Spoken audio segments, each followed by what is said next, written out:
Jangan lupa ya, sikat gigi 2 kali sehari, pagi sesudah sarapan pagi dan malam sebelum tidur. Sikat gigi biar jadi bersih, Giginya putih, sehat sekali. sikat gigi biar jadi bersih. 2 kali sehari, senyum bersih. Halo, salam jumpa di YouTube channel Evata ini. Perkenalkan, saya Dr. Gigi Ardi Lesmar Paung, dan hari ini saya sedang ada di rumah. Tapi kok pakai seragam ya? Karena ini adalah seragam yang saya pakai sehari-hari untuk bekerja di klinik. Tapi karena masa pandemi COVID-19 ini, saya tetap ada di rumah tapi pakai seragam. Jadi work from home. Oke, hari ini kita akan membahas mengenai magis COVID-19. Wah, apa itu magis COVID-19? Ikuti sampai selesai ya. Yuk.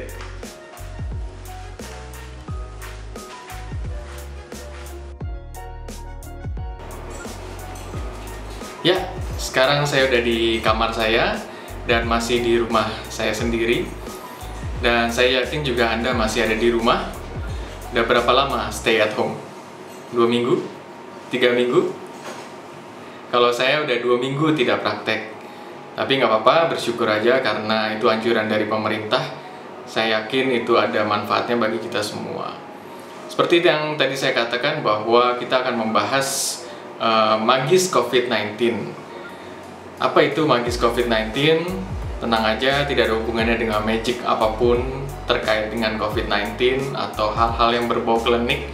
Tetapi ini adalah singkatan dari manajemen gigi sehat terkait pandemik COVID-19. Dan saya akan menjawab beberapa pertanyaan yang diajukan kepada saya, dan saya yakin ini adalah mewakili pertanyaan beberapa orang, dan tentunya semoga ini bisa bermanfaat bagi kita semua. Oke, kita mulai ya.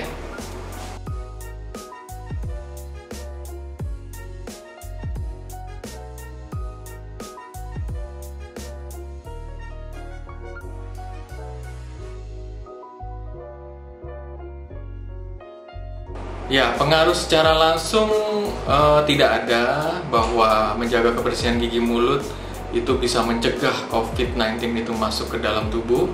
Tetapi dengan menjaga kebersihan gigi dan mulut itu bisa menunjang kesehatan tubuh kita, sehingga sistem imun dalam tubuh kita ini cukup kuat menghadapi virus ataupun bakteri yang ada atau yang masuk ke dalam tubuh kita.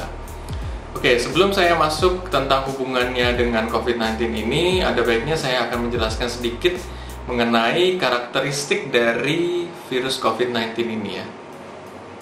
Jadi virus ini sebenarnya sudah lama ada, virus corona ini. Karena di dalam bahan desinfektan yang kita pakai, itu memang tertulis bahwa bahan tersebut bisa mematikan virus corona. Namun virus yang menjadi pandemik saat ini, yaitu COVID-19, itu adalah regenerasi terbaru dari virus corona itu sendiri. Makanya disebut COVID-19 karena terjadi pada tahun 2019. Nah, virus corona ini adalah sebenarnya kapsul lemak yang berisi protein. Oleh karena itu, karena dia berupa lemak, jadi ketika terkena sabun atau deterjen, dia akan hancur gitu. Dan virus ini tidak akan bekerja kalau dia tidak memiliki makhluk hidup yang dia tumpangi gitu. Jadi dia harus masuk ke dalam makhluk hidup, baru si virus ini bisa bekerja merusak tubuh kita. Dan virus ini baru bisa masuk melalui cairan atau droplet. Jadi misalnya ada orang yang batuk atau bersin, kemudian cairan dari tubuhnya itu yang tersebar melalui batuk dan bersin itu menempel pada anggota tubuh manusia atau menempel pada benda mati, misalnya kursi atau meja. Kemudian ada orang yang menyentuh benda itu dan tangan orang itu menyentuh mata, hidung atau mulut, baru virus ini bisa masuk ke dalam tubuh kita melalui saluran-saluran tadi. Nah, perlu diketahui bahwa beberapa hari yang lalu pernah beredar bahwa virus ini airborne infection atau menular melalui udara. Tapi saat ini saya perlu tegaskan bahwa virus ini tidak menular melalui udara. Ya, tidak menular melalui udara. Seperti misalnya virus campak atau virus TBC, tapi virus ini menular melalui cairan atau droplet. Nah, ketika virus ini masuk ke dalam tubuh, dia juga perlu bertemu dengan jodohnya, gitu. Nah, jodohnya yang di dalam tubuh kita itu namanya reseptor ACE2 atau ACE2, dan itu terdapat di dalam enzim yang ada di organ tubuh lidah, kemudian saluran yang menghubungkan antara mulut dengan pencernaan yaitu esofagus namanya, kemudian ginjal dan hati. Nah, pada anggota-anggota tubuh ini terdapat enzim yang cocok dengan COVID-19. Nah, ketika COVID-19 ini bertemu dengan si enzim ini, dia akan klop. Nah, dari situ dia akan bekerja ganas dan dia akan mereplikasi bertambah banyak, baru dia akan menyerang tubuh manusia. Dan enzim ini cukup banyak terdapat pada orang-orang atau lanjut usia atau orang-orang yang mengidap penyakit hipertensi, jantung karena mengkonsumsi obat yang membuat si enzim ini bertambah banyak menempel pada organ-organ tersebut. Jadi sebenarnya pada lanjut usia lebih rentan untuk terkena COVID-19 ini. Sementara pada anak-anak dia lebih jarang ditemukan enzim ini, sehingga sebenarnya pada anak-anak lebih aman. Tetapi tetap semua golongan usia harus menjaga kesehatan tubuhnya masing-masing, ya. Nah, ketika dia bertemu dengan si reseptor ini, dia akan memperbanyak diri, dan yang bisa melawan virus ini hanyalah sistem imun tubuh kita. Jadi kalau sistem imun tubuh kita lagi baik, dia akan berperang melawan virus ini, gitu. Nah, ketika sistem imun kita baik melawan virus ini, kita akan tetap sehat.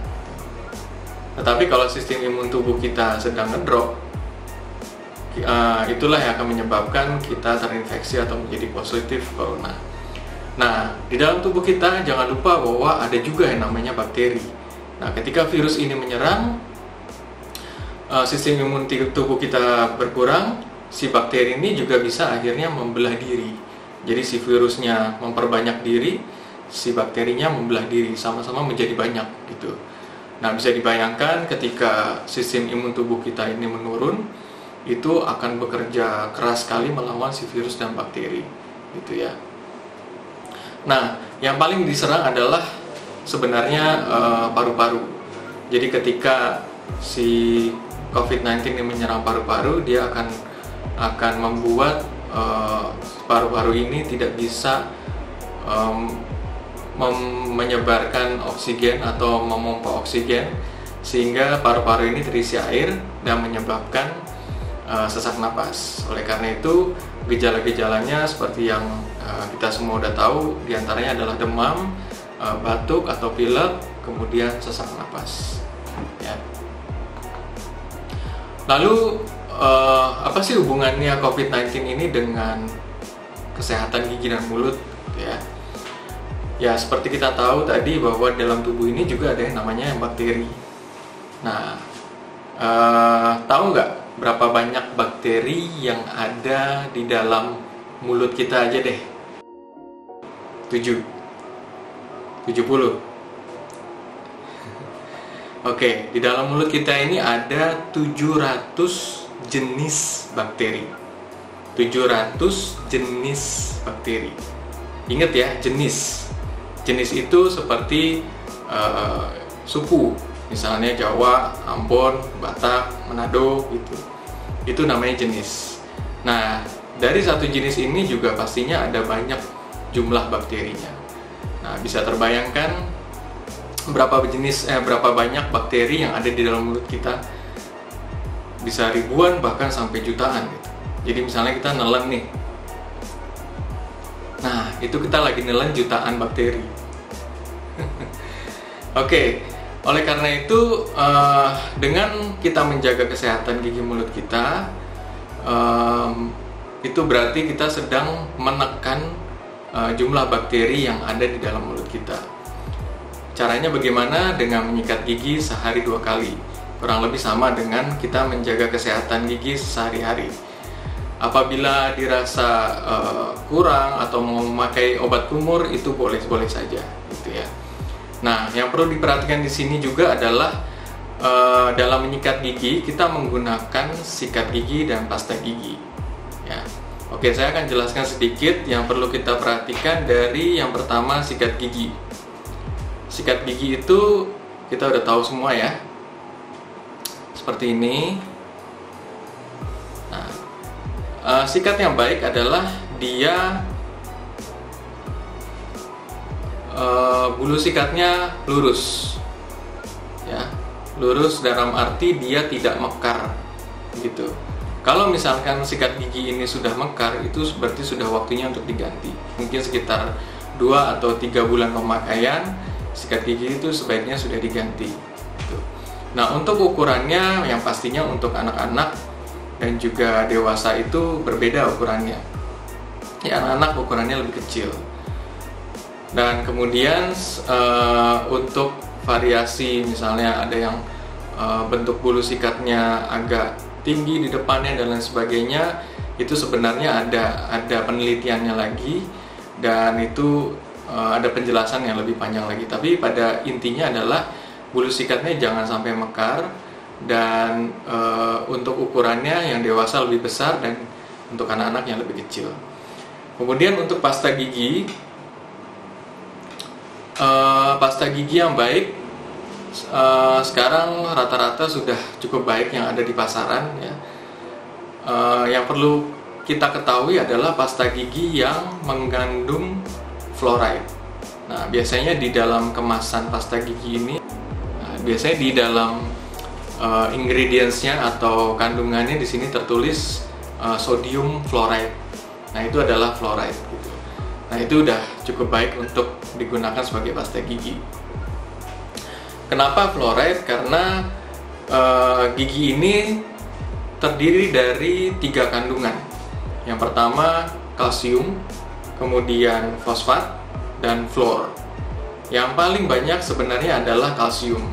Tetapi lapisan yang melapisi gigi itu namanya fluor. Jadi dia yang paling luar, dan itu dengan kita memakai pasta gigi yang mengandung fluor, itu dia bisa melapisi bagian luar gigi sehingga tidak mudah berlubang, gitu. Kemudian yang ketiga, obat kumur, ya. Banyak jenis obat kumur yang beredar di pasaran, itu baik-baik saja untuk digunakan, tergantung selera. Tapi kalau saya lebih memilih atau lebih dianjurkan juga oleh para dokter gigi menggunakan obat kumur yang tidak mengandung alkohol free. Nah, kalau saya lebih menyukai yang alkohol free, gitu, karena alkohol ini bisa membuat mulut juga menjadi kering dalam pemakaian jangka panjang. Tapi bila mau digunakan yang mengandung sedikit alkohol saja, itu lebih baik, gitu. Tapi kalaupun di pasaran juga tidak mendapatkan, tidak masalah untuk memakai obat kumur yang mengandung alkohol. Tapi biasanya sih alkoholnya nggak cukup banyak. Nah, obat kumur ini sendiri boleh dipakai setiap hari dengan syarat kalau memakai setiap hari tidak boleh lebih dari 14 hari. Jadi misalnya berturut-turut nih, setiap hari memakai obat kumur itu maksimal 14 hari. Kenapa?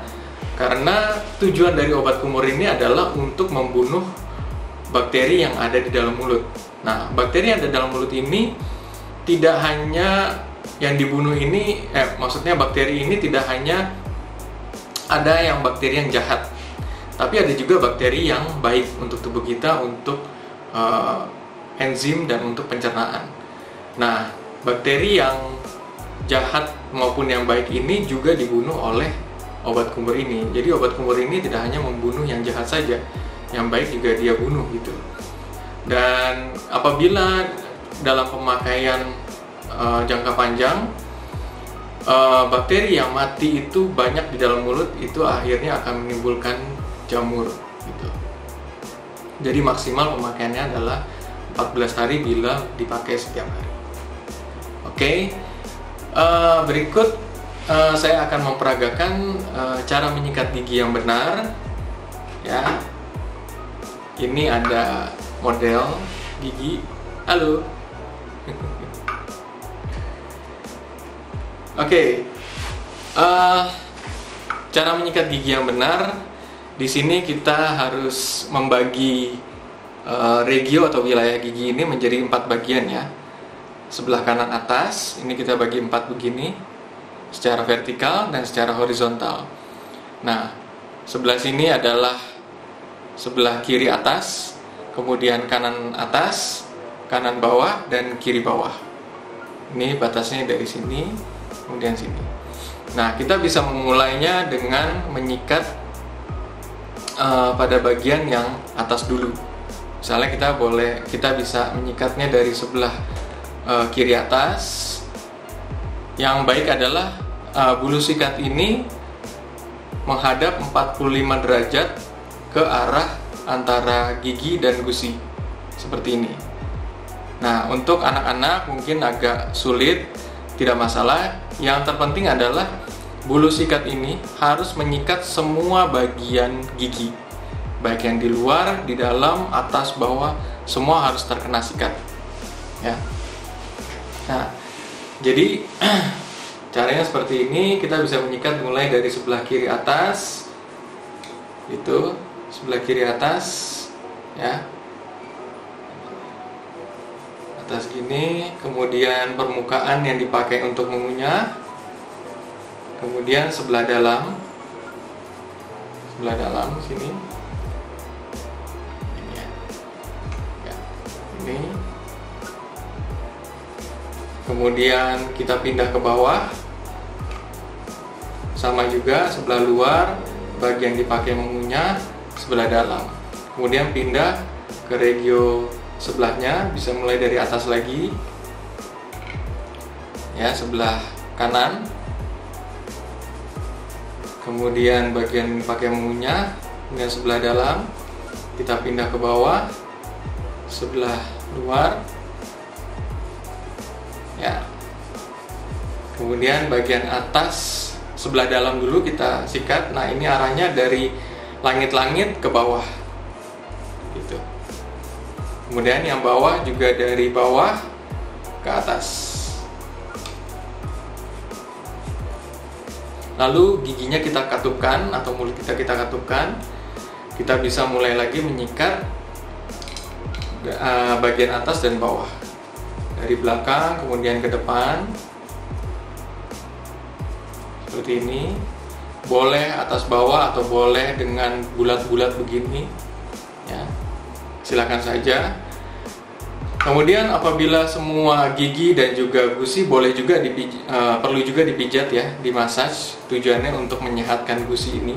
Kemudian setelah selesai, jangan lupa kita buka mulut kita dan lidah kita sikat.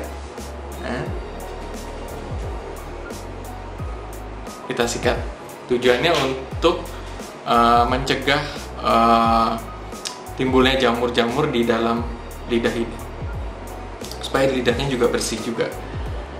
Nah, setelah selesai kita menyikat, sisa dari pasta giginya kita buang, kemudian kita berkumur cukup 1 kali saja atau maksimal 2 kali saja, supaya pasta gigi yang sudah ada di mulut kita itu bisa bekerja dengan baik.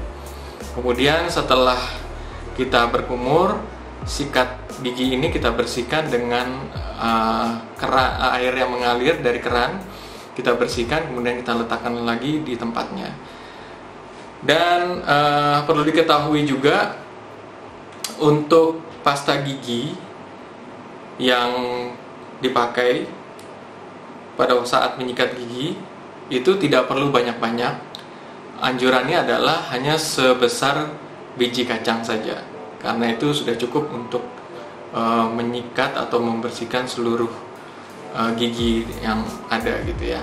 Nah, seperti ini contohnya ya.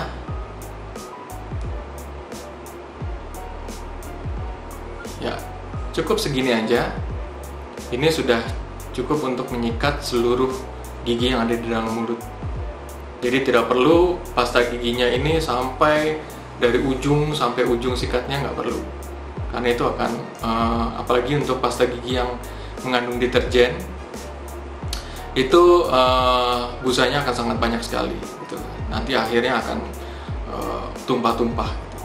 Segini saja sudah cukup. Ya. Dan perlu diketahui juga bahwa pasta gigi untuk misalnya lansia atau yang mengalami gigi sensitif, baiknya menggunakan pasta gigi yang khusus untuk gigi sensitif atau yang deterjennya sedikit gitu ya. Dan itu bisa diketahui misalnya dalam menyikat gigi busanya itu banyak atau enggak. Kalau misalnya busanya sedikit berarti deterjennya sedikit gitu. Kemudian apabila ada sisa makanan yang terselip di antara gigi, kita bisa menggunakan yang namanya dental floss ya. Dental floss itu ada dua macam. Yang pertama dental floss yang dia menyatu dengan tusuk gigi gitu. Ya, seperti ini contohnya. Ini tusuk giginya, kemudian yang benangnya ini adalah dental flossnya atau benang gigi gitu. Nah, sangat tidak disarankan apabila ada makanan yang terselip menggunakan tusuk gigi, kecuali dalam kondisi memang misalnya terselip makanannya masih terlihat oleh mata dan masih mudah untuk dikeluarkan dari sela-sela giginya. Jadi misalnya seperti ini, sisa makanan misalnya ada di sini gitu ya, di sela-sela gigi, di permukaan luarnya, kemudian ketika memakai tusuk gigi itu dia mudah keluar. Itu masih diperbolehkan. Tetapi kecuali dalam kondisi misalnya makanan yang terselip itu sudah di antara gigi dan lebih masuk ke dalam, atau makanannya sangat kecil atau berserat dan susah dibersihkan dengan tusuk gigi. Saran saya jangan dipaksakan dengan memakai tusuk gigi karena nantinya akan membuat gusi itu menjadi iritasi atau menjadi luka gitu, dan itu akan berbahaya untuk kesehatan gusinya sendiri. Nah, kalau memakai dental floss yang menjadi satu dengan tusuk gigi ini sangat mudah. Dia hanya tinggal ditaruh di antara gigi begini, kemudian dimasukkan di antara sela-sela gigi, kemudian agak digesek-gesek sedikit sampai sisa makanan itu keluar gitu. Kemudian tinggal dicabut lagi. Dan ini sangat praktis dan ini disarankan sekali pakai buang gitu ya. Kemudian yang kedua ada juga yang model benang gigi gulungan atau dental floss yang gulungan seperti ini ya. Dan dia caranya adalah kita ambil benang gigi ini, panjangnya kira-kira ya cukup untuk bisa masuk ke antara sela-sela gigi. Ya kira-kira sepanjang inilah gitu. Seperti ini. Tujuannya adalah supaya benang gigi ini atau dental floss ini bisa dililitkan di jari telunjuk kiri dan kanan. Jadi seperti ini, misalnya ini telunjuk kanan kita lilitkan seperti ini gitu. Kemudian telunjuk kiri kita juga kita lilitkan seperti ini. Jadi ini yang benang gigi ini yang masuk di antara sela-sela gigi. Caranya sama seperti dengan yang menjadi satu dengan tusuk gigi tadi, dimasukkan di antara sela-sela gigi, kemudian digesek-gesek sampai sisa makanannya itu keluar. Ini. Gitu.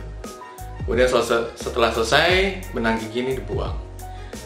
Nah, dua tipe benang gigi ini bisa didapatkan di apotik atau di tempat yang menjual alat-alat kesehatan gigi.